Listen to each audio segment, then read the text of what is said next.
जप लाओ नहीं पार लिलार उदय। तब लाओ ब्रह्म ते फिरते बहुतायो।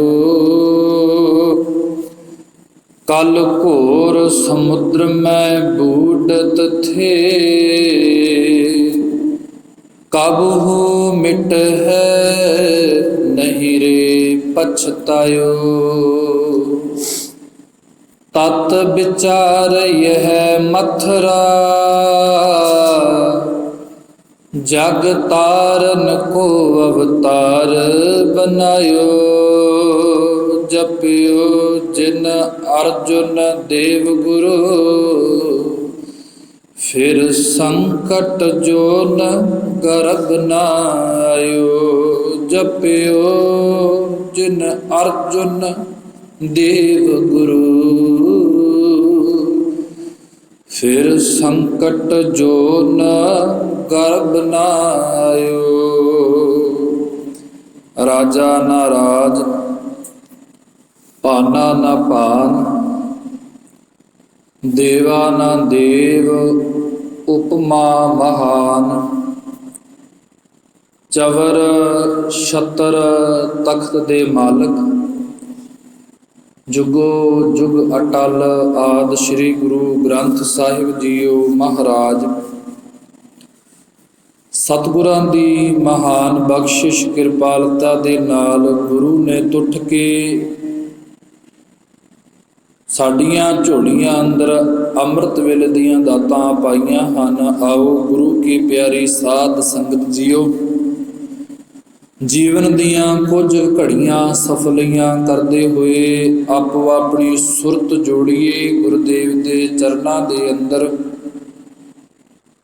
ਸਤਿਗੁਰਾਂ ਦੇ ਚਰਨਾਂ ਦੇ ਅੰਦਰ ਆਪੋ ਆਪਣੀ ਹਾਜ਼ਰੀ ਲਵਾਈਏ। ਸਤਿਗੁਰਾਂ ਦੀ ਬਖਸ਼ਿਸ਼ ਦੁਹਰਾਈਏ, ਫਤਿਹ ਬੁਲਾਈਏ ਜੀ। ਵਾਹਿਗੁਰੂ ਜੀ ਕਾ ਖਾਲਸਾ, ਵਾਹਿਗੁਰੂ ਜੀ ਕੀ ਫਤਿਹ। ਧੰਨ ਧੰਨ ਸਾਹਿਬ ਗੁਰੂ ਗੋਬਿੰਦ ਸਿੰਘ ਜੀ ਮਹਾਰਾਜ ਬਚਨ ਕਰਦੇ ਨੇ ਪਿਆਰੇ। ਧਿਆਖਾਂ ਗੁਰੂ ਅਰਜਨ ਦੇਵ ਸਾਹਿਬ ਜੀ ਮਹਾਰਾਜ ਨੂੰ ਪਹਿਲਾਂ ਪਾਤਸ਼ਾਹੀਆਂ ਤੋਂ ਸਹਾਇਤਾ ਮੰਗ ਅਰਜਨ ਦੇਵ ਜੀ ਮਹਾਰਾਜ ਜੀ ਤੋਂ ਇਸਨਾਂ ਨੂੰ ਧਿਆਉਣਾ ਕਰ। ਸੋ ਕੱਲ ਦੀ ਵਿਚਾਰ ਆਪਾਂ ਅੱਗੇ ਲੈ ਕੇ ਚੱਲਦੇ ਹਾਂ। ਬਾਬਾ ਬੁੱਢਾ ਜੀ, ਭਾਈ ਗੁਰਦਾਸ ਜੀ ਹੁਣ ਖੜੇ ਹੋ ਕੇ ਪ੍ਰੇਰਦੇ ਨੇ ਸੰਗਤ ਨੂੰ। ਇੱਕ ਸ਼ਬਦ ਆਪਾਂ ਕੱਲ ਵਾਚਿਆ ਭਾਈ ਗੁਰਦਾਸ ਜੀ ਦਾ, ਅਤੇ ਇੱਕ ਸ਼ਬਦ ਦਾ ਜੋ ਅਰਥ ਹੈ ਆਪਾਂ ਅੱਜ ਸਮਝਦੇ ਹਾਂ। ਕਹਿਣ ਲੱਗੇ ਪਹਿਲਾਂ ਅਸਲ ਵਿੱਚ ਸਿਆਹੀ ਨਾਲ ਰੰਗਿਆ ਹੋਇਆ ਗਿੱਦੜ, ਉਹਦੀ ਕੀਤੀ ਹੋਈ ਜਦੋਂ ਕਰਤੂਤ ਸ਼ਾਮ ਨੂੰ ਉਹ ਪਛਾਣਿਆ ਗਿਆ, ਪਤਾ ਲੱਗ ਗਿਆ ਕੋਈ ਨੀਲਮ ਸ਼ੇਰ ਨਹੀਂ, ਆਤਾ ਗਿੱਦੜ ਹੈ ਜੋ ਸਿਆਹੀ ਵਿੱਚ ਰੰਗਿਆ ਹੋਇਆ ਸੀ। ਸੰਗਤ ਨੂੰ ਪ੍ਰੇਰਦੇ ਹੈ। ਫਿਰ ਉਹ ਬਚਨ ਕਰਨ ਲੱਗੇ।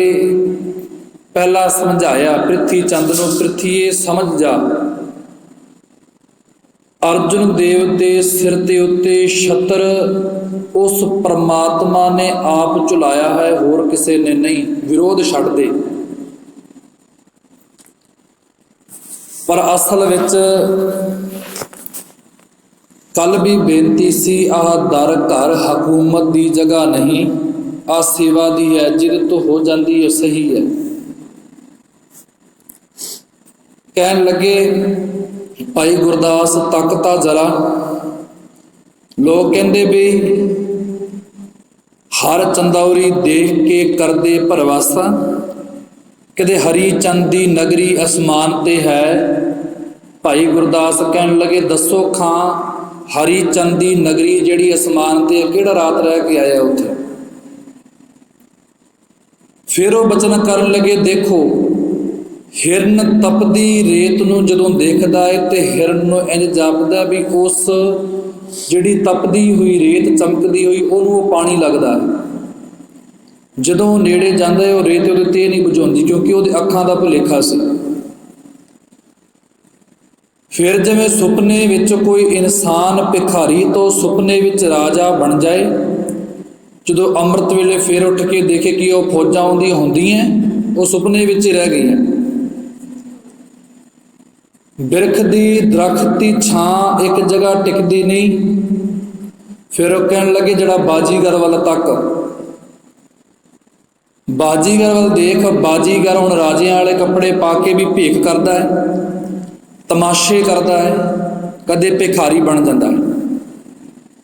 जदों बाजीगर राजियां वाले कपड़े पा के तमाशा दिखाउंदा है सारे दे सारे लोग तमाशा देख के खुश होंदे ने।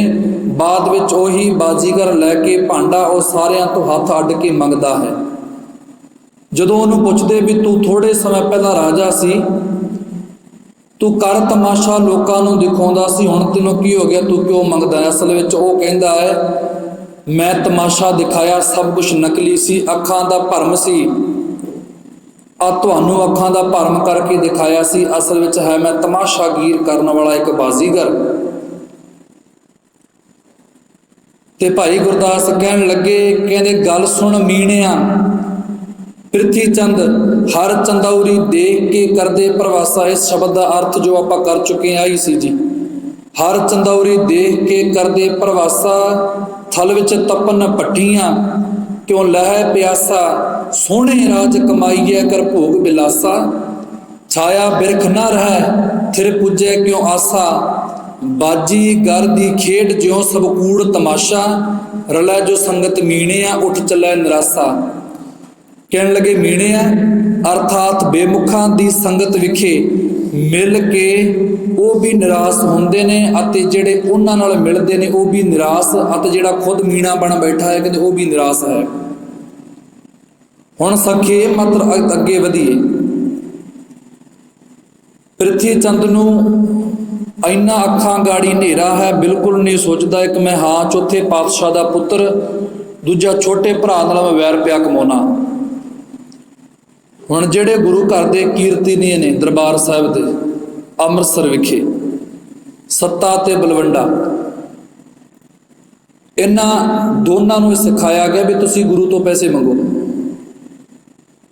जदों गुरु साहिब नूं कहा कि सत्ते बलवंडे ने, क्योंकि आखा उहदा सी प्रिथी चंद दा, कहन लगे गुरु जी आ गल है। तो गुरु साहब कहन लगे कोई नहीं सबर करो रुको, ते निराश हो के चले गए।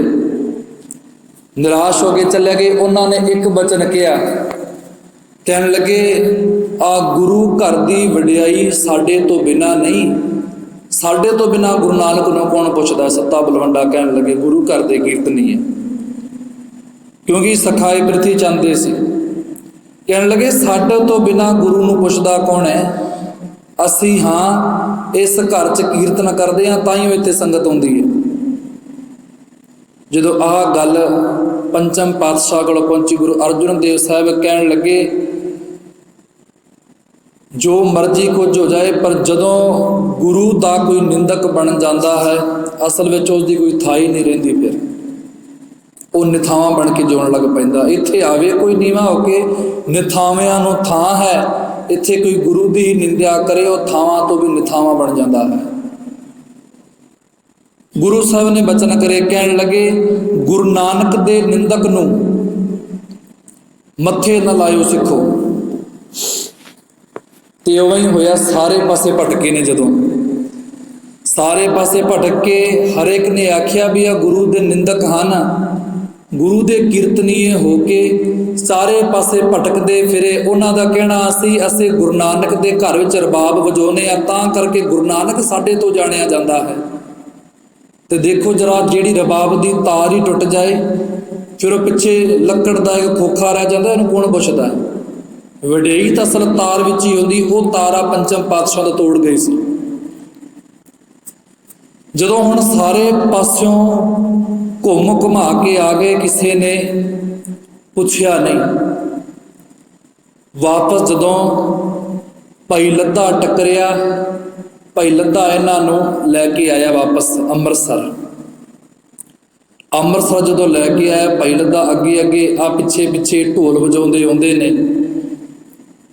ਗੁਰੂ ਸਾਹਿਬ ਨੇ ਪੁੱਛਿਆ, ਸਿੱਖੋ ਦੇਖੋ ਤਾਂ ਸਹੀ, ਬਾਹਰ ਕੌਣ ਹੈ? ਇਹਨਾਂ ਨੂੰ ਕੀ ਇਸ ਦਰ ਕਰ ਗੁਰੂ ਨਾਨਕ ਸਾਹਿਬ ਜੀ ਦਰ ਕਰ ਆਉਣ ਦਾ ਕੋਈ ਚੱਜ ਦਾ ਨਹੀਂ ਪਤਾ ਵੀ ਕਿਵੇਂ ਆਈਦਾ ਹੈ? ਤੇ ਆਖਣ ਵਾਲੇ ਆਖਿਆ, ਗੁਰੂ ਜੀ ਭਾਈ ਲੱਧਾ ਹੈ ਅਤੇ ਉਹਦੇ ਨਾਲ ਸੱਤਾ ਤੇ ਬਲਵੰਡਾ ਨੇ। ਕਿਉਂਕਿ ਦਰ ਦਰ ਠੋਕਰਾਂ ਵੱਜੀਆਂ। ਅਸਲ ਵਿੱਚ ਸਿੱਖ ਜਦੋਂ ਆ ਦਰ ਕਰ ਛੱਡ ਕੇ ਜਾਂਦਾ ਹੈ, ਦੇਖ ਲਿਓ ਅਜ਼ਮਾਈ ਗੱਲ ਹੈ, ਚਾਰੇ ਪਾਸੇ ਧੱਕੇ ਖਾਂਦੇ ਆ। ਅਸਲ ਵਿੱਚ ਆਹੀ ਦਰ ਕਰ ਏਡੇ ਲਾਉਂਦਾ, ਆਪਾਂ ਨੂੰ ਹੋਰ ਕੋਈ ਨਹੀਂ ਲਾਉਂਦਾ। ਵਾਪਸ ਜਦੋਂ ਆਏ ਤੇ ਗੁਰੂ ਸਾਹਿਬ ਕਹਿਣ ਲੱਗੇ ਵੀ ਆਹ ਤਾਂ ਨਿੰਦਕ ਨੇ।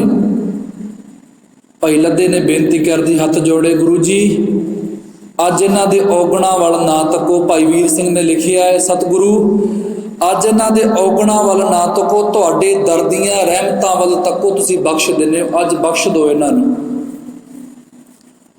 ਗੁਰੂ ਸਾਹਿਬ ਕਹਿਣ ਲੱਗੇ, ਆਓ ਪਿਆਰਿਓ, ਆਖਰ ਸਿੱਖ ਭੁੱਲਦਾ ਹੈ, ਗੁਰੂ ਕਦੇ ਨਹੀਂ ਭੁੱਲਦਾ।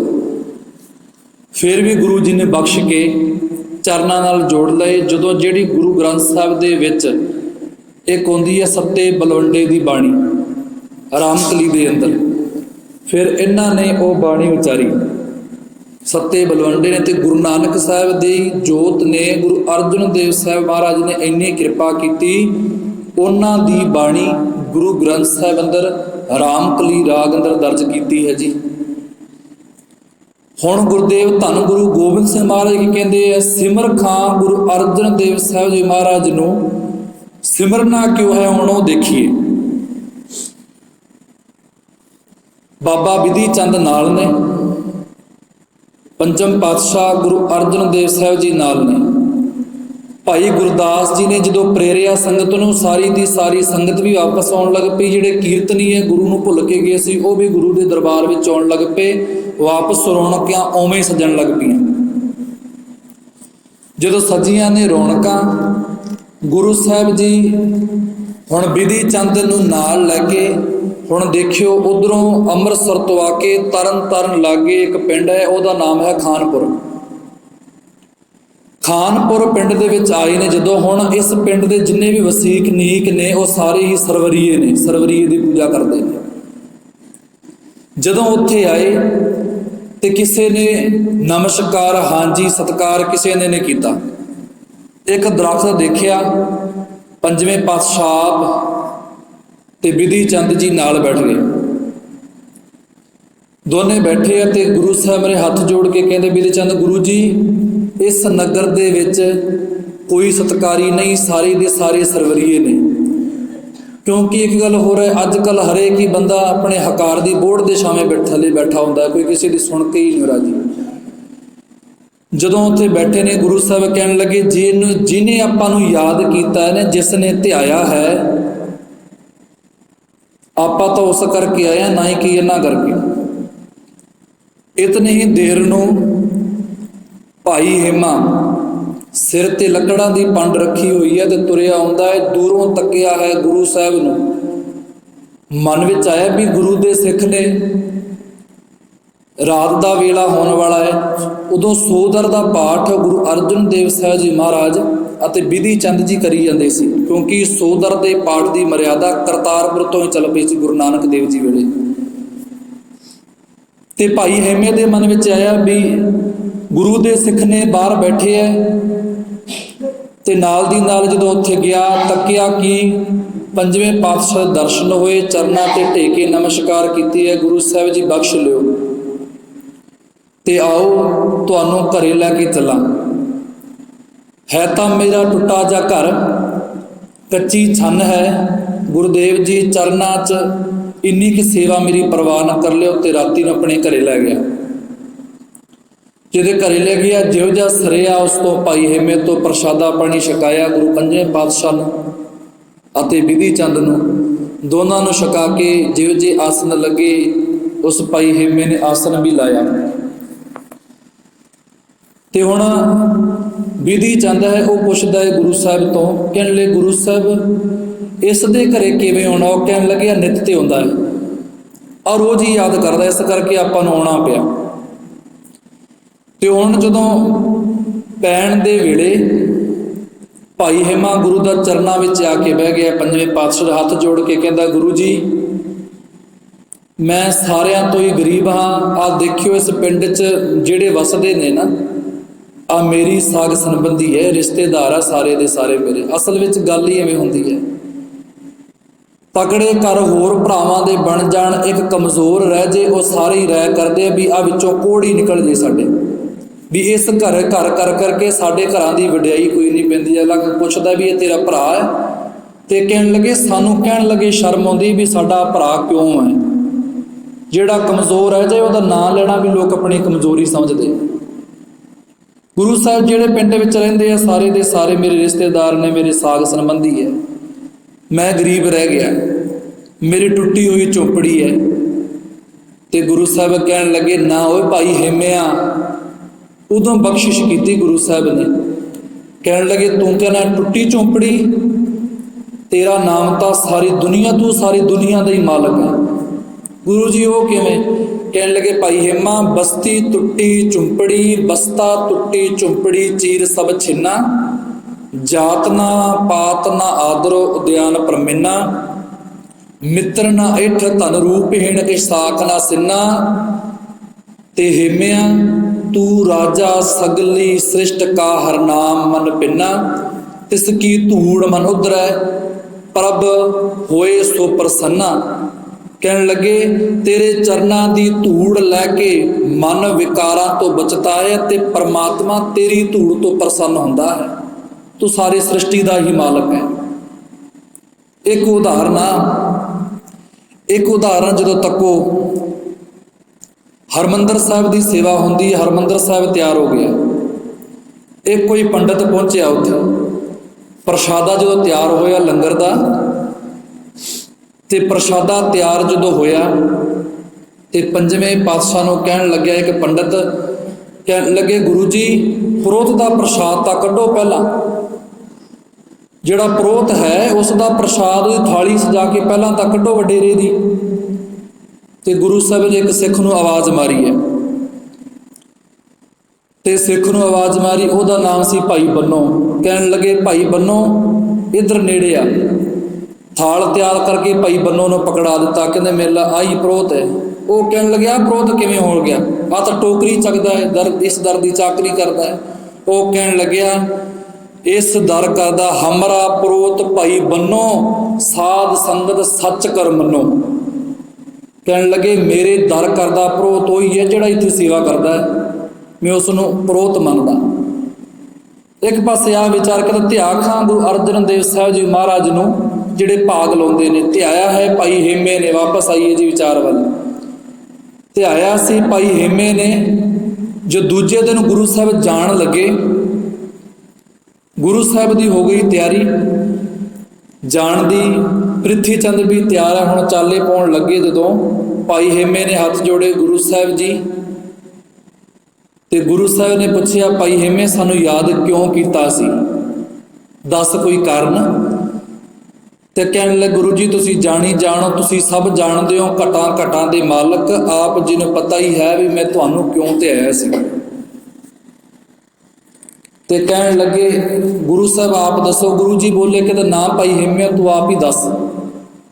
ਤੇ ਹੱਥ ਜੋੜ ਕੇ ਕਿਹਾ ਗੁਰੂ ਜੀ ਮੇਰੀ ਬੇਨਤੀ ਸ਼ੁਰੂ ਤੋਂ ਆ ਹੀ ਰਹੀ ਹੈ ਵੀ ਜਦੋਂ ਮੇਰਾ ਅੰਤਿਮ ਸਮਾਂ ਆਵੇ ਤੇ ਮੈਂ ਆਪ ਜੀ ਦਾ ਦਰਸ਼ਨ ਕਰਦਾ ਇਸ ਸੰਸਾਰ ਤੋਂ ਪ੍ਰਭਪੁਰ ਪਿਆਨਾ ਕਰਾਂ। ਉਹ ਸਮਾਂ ਮੇਰਾ ਅੱਜ ਸ਼ਾਮ ਨੂੰ ਹੈ ਗੁਰੂ ਜੀ, ਕੁਝ ਸਮਾਂ ਰੁਕ ਜਾਓ, ਸ਼ਾਮ ਨੂੰ ਮੈਂ ਸਰੀਰ ਤਿਆਗਾਂਗਾ। ਗੁਰੂ ਸਾਹਿਬ ਰੁਕੇ। ਪ੍ਰਿਥੀ ਚੰਦ ਕਹਿਣ ਲੱਗਿਆ ਧੰਨ ਹੋ ਤੁਸੀਂ ਵਿਧੀ ਚੰਦ, ਵਾਹਿਗੁਰੂ। ਵਿਧੀ ਚੰਦ ਕਹਿਣ ਲੱਗੇ ਹੱਥ ਜੋੜ ਕੇ ਧੰਨ ਹੋ ਤੁਸੀਂ ਸੱਚੇ ਪਾਤਸ਼ਾਹ, ਵਾਕਈ ਤੁਹਾਨੂੰ ਸਿਮਰਨ ਵਾਲੇ ਦੀ ਤੁਸੀਂ ਅਰਦਾਸ ਬੇਨਤੀ ਪ੍ਰਵਾਹ ਨਹੀਂ ਕਰਦੇ ਹੋ। ਆਪ ਜਾਣੀ ਜਾਣ ਸੀ ਵੀ ਇਸ ਸਿੱਖ ਨੇ ਅਰਦਾਸ ਕੀਤੀ ਸਰੀਰ ਛੱਡਣਾ ਤੇ ਗੁਰੂ ਨੇ ਉੱਥੇ ਪਹੁੰਚਣਾ ਸੀ। ਗੁਰੂ ਗੋਬਿੰਦ ਸਿੰਘ ਪਾਤਸ਼ਾਹ ਕਹਿੰਦੇ ਧਿਆਖਾਂ ਪੰਜਵੇਂ ਪਾਤਸ਼ਾਹ ਨੂੰ। ਹੁਣ ਉਹੀ ਸਮਾਂ ਦੇ ਦਰਮਿਆਨ ਬੁੱਧੂ ਸ਼ਾਹ ਆਵੇ ਵਾਸਤੇ ਅਰਦਾਸ ਪਿਆ ਕਰਾਉਂਦਾ ਹੈ। ਆਵੇ ਵਾਸਤੇ ਅਰਦਾਸ ਕਰਾਈ, ਲੰਗਰ ਚੱਲਿਆ, ਬੜਾ ਸੋਹਣਾ ਲੰਗਰ ਸਜਾਇਆ ਇਹਨੇ ਸਤਿਕਾਰ ਦੇ ਨਾਲ ਬੁੱਧੂ ਸ਼ਾਹ ਨੇ। ਬੜੇ ਲੋਕ ਇਕੱਠੇ ਹੋਏ, ਅੰਦਰੋਂ ਅਰਦਾਸ ਦੀ ਆਵਾਜ਼ ਆਈ, ਗੁਰੂ ਨਾਨਕ ਸਾਹਿਬ ਚਰਨਾਂ 'ਚ ਬੇਨਤੀ ਹੈ ਬੁੱਧੂ ਸ਼ਾਹ ਦਾ ਆਵਾ ਪੱਕ ਜਾਏ। ਬਾਹਰ ਇੱਕ ਰਮਜ਼ ਭਰਿਆ ਭਰਪੂਰ ਫਕੀਰ ਖੜਾ ਸੀ ਜਿਹਦਾ ਨਾਮ ਸੀ ਭਾਈ ਲੱਖੂ। ਬਸਤਰ ਪਾਟੇ ਹੋਏ ਸਨ, ਮਿੱਟੀ ਲੱਗੀ ਹੋਈ ਸੀ ਤੇ ਅਸਲ ਵਿੱਚ ਕਦੇ ਨਾ ਜਾਣੀਏ ਵੀ ਕਈ ਵਾਰੀ ਪਾਟੇ ਬਸਤਰਾਂ ਅੰਦਰ ਉਹ ਸਰੀਰ ਦੇ ਅੰਦਰ ਭਰਪੂਰ ਰੂਹਾਨਗੀ ਭਰੀ ਹੁੰਦੀ ਹੈ।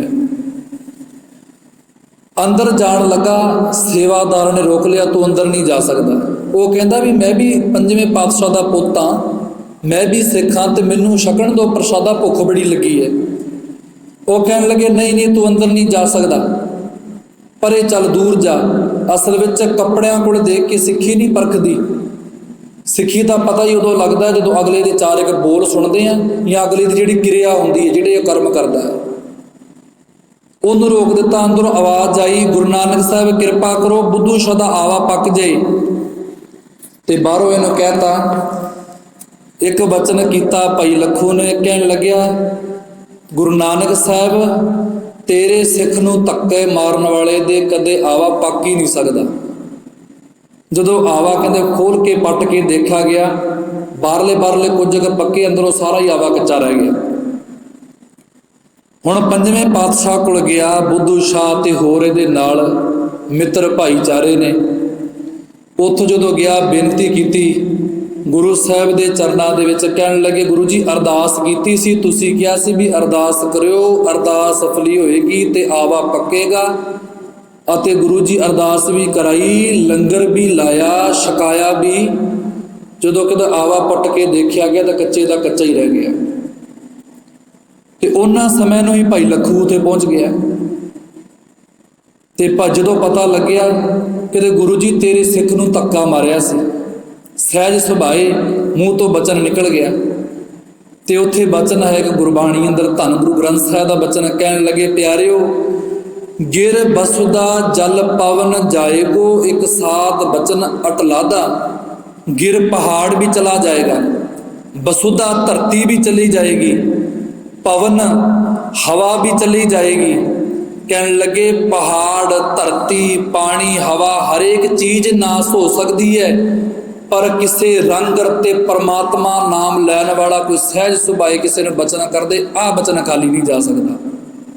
ਹੁਣ ਦੇਖਿਓ, ਪਹਾੜ ਜਾ ਸਕਦਾ ਹੈ, ਧਰਤੀ ਜਾ ਸਕਦੀ ਹੈ, ਪਾਣੀ ਵੀ ਨਾਸ ਹੋ ਸਕਦਾ ਹੈ, ਹਵਾ ਵੀ ਨਾਸ ਹੋ ਸਕਦੀ ਹੈ, ਪਰ ਜੇ ਕੋਈ ਰੰਗ ਰਤਾ ਸਾਧ ਕੋਈ ਸਹਿਜ ਸੁਭਾਏ ਬਚਨ ਕਰਦੇ, ਗੁਰੂ ਪੰਜਵੇਂ ਪਾਤਸ਼ਾਹ ਕਹਿਣ ਲੱਗੇ ਉਹ ਕਿਤੇ ਖਾਲੀ ਨਹੀਂ ਜਾਂਦੇ ਕਦੇ ਵੀ।